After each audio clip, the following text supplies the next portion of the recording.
पहले कोलकाता फिर मुंबई पर चेन्नई की बड़ी जीत से पॉइंट्स टेबल में आ गया है बड़ा बदलाव। कोलकाता, चेन्नई, राजस्थान के लिए खुशखबरी, मुंबई, बेंगलुरु और दिल्ली की बड़ी मुश्किलें। प्लेऑफ की रेस में इन दो टीमों की जगह पक्की तो ये तीन टीमें बाहर होने के कगार पर। तो जी हाँ, जैसे जैसे आईपीएल 2024 आगे बढ़ रहा है वैसे वैसे पॉइंट्स टेबल और प्लेऑफ की रेस और भी ज्यादा इंटरेस्टिंग होती जा रही है। दिन ब दिन जो मुकाबले खेले जाते हैं प्लेऑफ में नए समीकरण लेकर आते हैं, किसी की जीत किसी के लिए बुरी खबर लेकर आती है। इसी बीच सुपर संडे को दो डबल हेडर के मुकाबले खेले गए। पहला कोलकाता बनाम लखनऊ सुपर जायंट्स, जहां कोलकाता को बड़ी जीत मिलती और इतनी बड़ी जीत की उनके लिए बहुत बड़ी खुशखबरी आई थी। लेकिन दूसरा मुकाबला, खैर मुकाबला कहना भी गलत, वो महा मुकाबला था। चेन्नई सुपर किंग्स बनाम मुंबई इंडियंस का मुकाबला। चेन्नई सुपर किंग्स पहले बल्लेबाजी करते हैं, शिवम दुबे की शानदार बल्लेबाजी और फिर धोनी की वो फिनिशिंग, 4 बॉल पर 20 रन बनाना, बहुत बड़ा स्कोर 200 से ज्यादा मुंबई के लिए खड़ा करना। मुंबई की शुरुआत ठीक रही, रोहित अच्छे खेले लेकिन कुछ बड़े खिलाड़ी नहीं खेल पाए और आखिरी ओवर में मुंबई को करना पड़ा एक बहुत बड़ी करारी शिकस्त का सामना।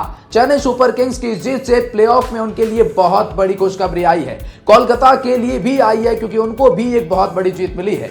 तो कैसे royal Challengers Bengaluru, Delhi capital, Mumbai Indians की मुश्किलें बढ़ चुकी है। अब यहां से किस टीम को प्लेऑफ में जाने के लिए कितने मुकाबले खेलने होंगे, कितने हारने होंगे बाहर होने के लिए, और कौन सी टीमें प्लेऑफ में जगह बना रही है, कौन सी बाहर हो रही है, मात्र औपचारिकता बाकी है। चलिए बताते हैं पॉइंट्स टेबल के हालात इन डबल हेडर मुकाबलों के बाद। लेकिन आगे बढ़ने से पहले आपकी छोटी सी राय, हम जानना चाहते हैं आपकी फेवरेट टीम जिसे आप कर रहे हैं सपोर्ट। कमेंट सेक्शन में उस टीम का नाम बताएं जिसे आप फाइनल में देखना चाहते हैं। बाय द वे, किसके साथ देखना चाहते हैं ये भी बता सकते हैं और वीडियो को लाइक करके अपना सपोर्ट दिखाएं। तो चलिए जानते हैं पॉइंट्स टेबल के हालात।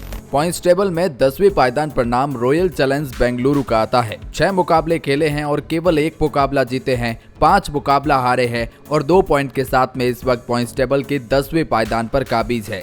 केवल 1 जीत मिली है और वो पंजाब किंग्स के खिलाफ मिली है। बाकी उसके बाद लगातार 4 मुकाबले हारे हैं और रॉयल चैलेंजर्स बेंगलुरु प्लेऑफ की रेस में बहुत पीछे है, रेड जोन में इस वक्त पॉइंट्स टेबल में है। ऐसा इसलिए क्योंकि अब भी इस टीम को 8 मुकाबले खेलने हैं और 8 में से 7 मुकाबले हर हालात में जीतने हैं। मैथमेटिकली पॉसिबल लगता है, प्रैक्टिकली बहुत मुश्किल है जिस तरह का खेल आरसीबी ने अभी तक इस सीजन दिखाया है। और वैसे भी देखा जाए तो आरसीबी का अगला मुकाबला हैदराबाद से है, फिर कोलकाता से है, फिर हैदराबाद से है। तो इन 3 बड़ी टीमों से मुकाबला आरसीबी की मुश्किलें और बढ़ा देगा। मात्र औपचारिकता है, बाकी आरसीबी प्लेऑफ की रेस से बाहर हो चुकी है। पॉइंट्स टेबल में 9th पोजीशन पर नाम दिल्ली कैपिटल का आता है। दिल्ली कैपिटल 6 मुकाबले खेले हैं, 2 मुकाबले जीते हैं और 4 मुकाबले हारे हैं और 4 पॉइंट के साथ में पॉइंट्स टेबल के 8वें पायदान पर यह काबिज है। वैसे देखा जाए तो दिल्ली कैपिटल जो पिछला मुकाबला लखनऊ सुपर जायंट्स के खिलाफ, उससे उनकी थोड़ी सी स्थिति ठीक ठाक नजर आती है। बाकी ये टीम भी शुरुआत में इतने मुकाबले हार गई थी कि प्लेऑफ की रेस से बहुत पिछड़ गए थे।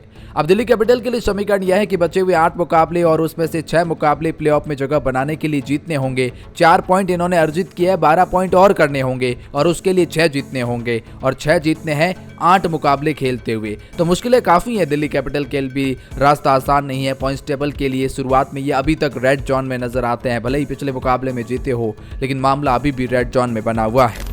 पॉइंट्स टेबल में 8वें पायदान पर नाम मुंबई इंडियंस का आता है। जी हां, इन्हें बहुत बड़ा झटका लगा है चेन्नई सुपर किंग्स के खिलाफ बहुत बड़ी हार से। दरअसल मुंबई इंडियंस अब 6 मुकाबले खेलकर केवल 2 मुकाबले जीतकर और 4 बड़ी हार के साथ में 4 पॉइंट के साथ पॉइंट्स टेबल में 8वें पायदान पर खड़ी है।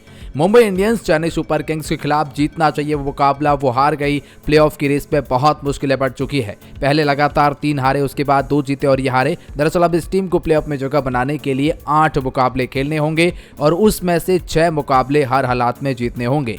8 में से 6 जीतना चाहे कितनी भी बड़ी टीम हो उसके लिए रास्ता आसान नहीं होता। आप ये नहीं कह सकते ये जगह बना ही लेगी, इसलिए मुश्किलें काफी बढ़ गई है मुंबई इंडियंस के लिए। 8 में से 6 जीतना मैथमेटिकली पॉसिबल लगता है लेकिन प्रैक्टिकली डिफिकल्ट है। एक बार फिर इस हार के साथ ये टीम रेड जोन में आ गई है। पॉइंट्स टेबल में 7वें पायदान पर नाम पंजाब किंग्स का आता है। इस टीम की भी मुश्किलें पहले से ही बढ़ी हुई है। 6 में से केवल 2 मुकाबले जीते, 4 मुकाबले हारे हैं। पिछले लगातार 2 मुकाबले हार कर आ रहे हैं हैदराबाद और राजस्थान रॉयल से। इसके भी समीकरण मुंबई जैसे ही है कि बचे हुए 8 मुकाबले हैं और उसमें से 6 मुकाबले हर हालात में जीतने होंगे।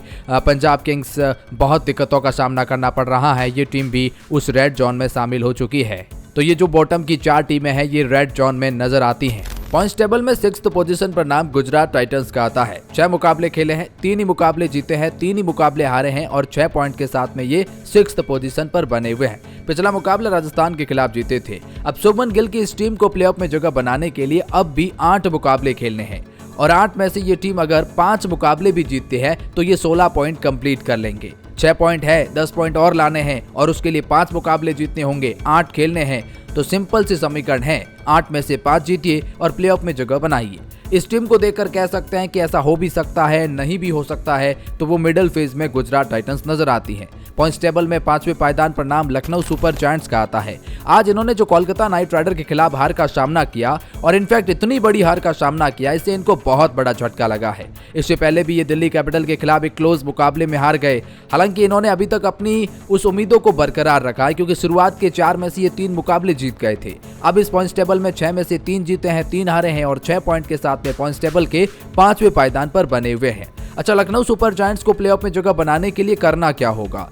करना कुछ नहीं है, बस 8 मुकाबले बचे हैं और उसमें से 5 मुकाबले जीत जाइए, ये प्लेऑफ में जगह बना लेगी। 8 में से 5 जीतना, ये टीम मिडिल फेज में नजर आती है। लेकिन अगर मैं आपसे कहूं कि इनके अगले दोनों मुकाबले चेन्नई सुपर किंग्स से है, उसके बाद एक मुकाबला राजस्थान से है, फिर मुंबई से है, फिर कोलकाता से है, फिर हैदराबाद से है, तो आप कहेंगे इस टीम की मुश्किलें बहुत बढ़ने वाली है, बहुत ज्यादा, क्योंकि पिछले दोनों हार चुकी है और आगे इतनी बड़ी टीमों से लगातार मुकाबले हैं, तो लखनऊ के लिए बहुत मुश्किलें बढ़ने वाली हैं। लेकिन इनफैक्ट अभी जो है, अगर वो 5 मुकाबले जीतते हैं बचे हुए 8 में से, तो 16 पॉइंट कंप्लीट करेंगे।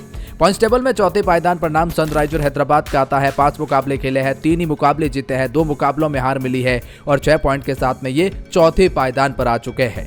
अच्छा, इन्होंने पिछला मुकाबला पंजाब किंग्स के खिलाफ जीता, उससे पहले चेन्नई को हराया, तो लगातार 2 जीत से इनका कॉन्फिडेंस 7वें आसमान पर है। इनका अगला मुकाबला बेंगलुरु से है और जो आज ही खेला जाना है, तो कौन जीतेगा कमेंट सेक्शन में बताइएगा जरूर। लेकिन हाँ, हैदराबाद अब प्लेऑफ में जगह बनाने के लिए 9 मुकाबले खेलेगा और उसमें से 5 मुकाबले जीतकर ये 16 पॉइंट कंप्लीट कर लेगा, 16 पॉइंट कंप्लीट कर लेगा। तो 9 में से 5 जीतना हैदराबाद की टीम को देखकर लगता है कि ये मिडिल फेज में है या अभी तक उस पॉइंट्स टेबल के ग्रीन जोन में भी है। पॉइंट्स टेबल में तीसरे पायदान पर नाम चेन्नई सुपर किंग्स का है। इस टीम का क्या ही कहना, 6 मुकाबले खेल लिए हैं, 4 मुकाबले जीत लिए हैं, 2 हार और 8 पॉइंट के साथ में ये पॉइंट्स टेबल में तीसरे पायदान पर है, 8 पॉइंट के साथ में।